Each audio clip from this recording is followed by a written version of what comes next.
Welcome back. સમાચારમાં આગળ વાત કરીએ. જૂનાગઢ જિલ્લાના વંથલી તાલુકાના સુખપુર ગામે જંગલી ભૂંડના હુમલાની ઘટના સામે આવી. પશુ ચરાવવા ગયેલા એક પશુપાલક ઉપર 4 થી 5 જંગલી ભૂંડોએ હુમલો કરતા તેઓ ગંભીર રીતે ઇજાગ્રસ્ત થયા હતા.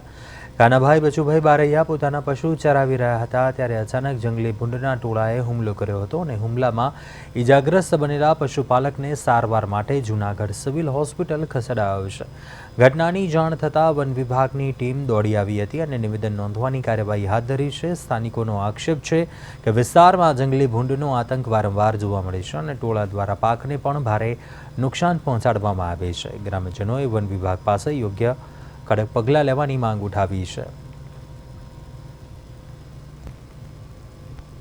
મારા ગામે સુખપુર ગામે કાનભાઈ બચુભાઈ બારૈયા નામના વ્યક્તિ જે રોજ પશુપાલન કરી પોતાનો નિભાવ કરે છે, જેની ઉપર આજ જંગલી સુવરે હુમલો કરેલો છે અને ખૂબ જ હિંસક હુમલો કરેલો છે.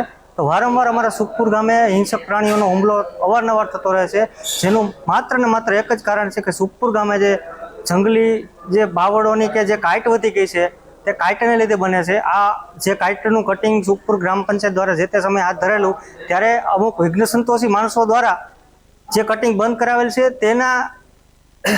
તેના લીધે આ જે ઘટનાઓ બને છે તેના લીધે બને. તેના જવાબદાર માણસો જે વિઘ્ન સંતોષી માણસો છે તે બધા જવાબદાર તે છે. ત્યારબાદ ફોરેસ્ટ વિભાગને પણ ધ્યાન દોરવું જોઈએ, આવી ઘટના વારંવાર ન બને.